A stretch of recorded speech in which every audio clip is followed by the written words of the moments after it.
Welcome to our penultimate session of Knowing Life. As ever, all you'll need is in the video.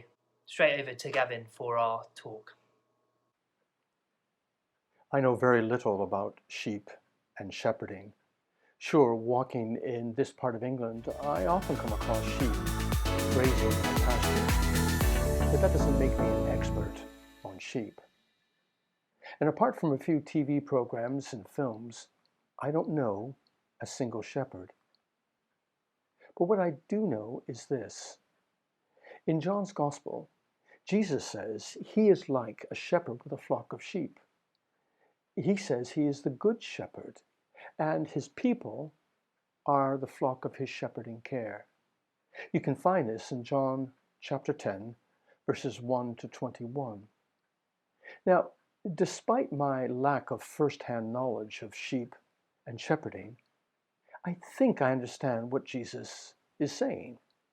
He's using word pictures from the Hebrew Bible, what is often called the Old Testament.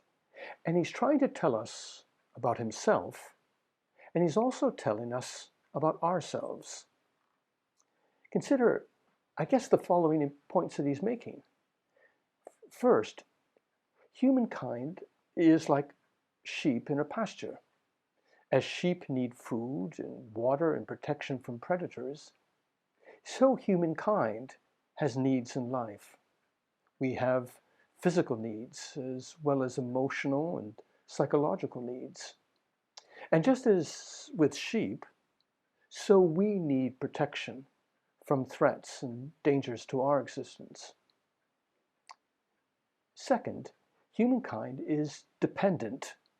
As sheep wander and graze, they depend upon the shepherd.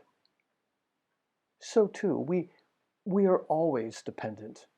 At birth, we depend upon our biological mothers. And through childhood and adolescence, we progressively grow independent from her.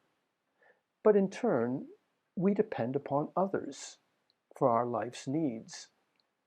As adults, we fool ourselves if we think that we are somehow rather independent, free from trusting others. We all need, and so to some extent, trust others. The question is, who and why do we trust them? Third, some shepherds do their job well, but others are dangerous. Some are thieves and only plunder the flock. There are also hired laborers who run away when predators prowl and attack the sheep. Jesus connects the dots for his hearers. There are political rulers and religious leaders who are false, harmful, and threatening. Today, there are abusive powers, manipulative people, and dishonest influencers. They're not obvious, and it's easy to be misled. Too often, promises of life and well-being only end up in sorrow and brokenness. Which brings us fourthly and lastly to what I think is Jesus' central point. You can look it up in John chapter 10, verse 10, but here it is. Jesus says, I have come that they may have life and have it to the full. What does he mean? Well, he says he's like a gate for sheep through which to enter and to exit safely. He means he provides for people, he provides for them with safety and security.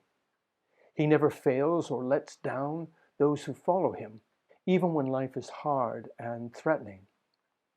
He promises good pasture, which means a life worth living. And he says he is the good shepherd, willing to lay down his life. He pays the ultimate price to protect and provide. Jesus speaks here of his supreme sacrifice on a Roman cross to pay the rescuing and ransoming price our guilt and rebellion deserve. He cares to the point of giving up his life to give us forgiveness and life. And so he doesn't abandon anyone who who comes to him bringing their guilt and shame or wrongdoing. No, Jesus specializes in mercy. Jesus delights to pardon. And Jesus also says that he knows his sheep and his sheep know him. He's not distant. He's not removed. He's not secretive. He's not indifferent to your life's particular joys, challenges, and demands. Instead, he wants you to know him, enjoy him, and to live with him forever. You see, he doesn't offer you a philosophy or a spirituality or even a lifestyle. No, Jesus offers, he gives himself to you. So my guess is you likely probably don't know much more about sheep and shepherding than I do. But like me, you do know human life, and that human life involves some kind of dependence and trust. We can't navigate life free from dependency and relationships. But the problems come. The problems come when we're let down or even hurt. Equally, even good things in life, they don't last forever. Even good relationships in life do not last forever. So, do we just roll up into a ball with cynicism? Or do we put on a smile and just hope for the best out of optimism? Or do we pull a Frank Sinatra and at the end of our life sing, I did it my way? Or is there another life-giving option? St. Augustine in the 4th century famously wrote in his autobiography, "You have made us for yourself, O Lord, and our heart is restless until it finds its rest in you." Here's the point. We are made to be welcomed and loved by God. We are only really and truly free to be ourselves when we are in relationship with him. Jesus promises then in John chapter 10, verse 10, I have come that they may have life and have it to the full. Will you take him at his word? Coming to Jesus, the Good Shepherd, is to come by faith and trust. It is to say, I'm sorry. I'm sorry for the ways I've rejected you. Free me from wrong living to live what only you alone can give. And here's what you find coming to him.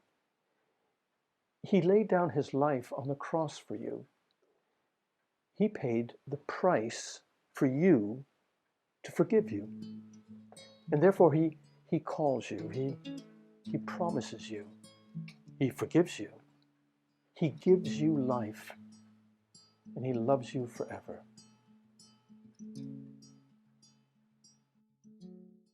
Here are some questions to help you reflect upon what you've heard in this session.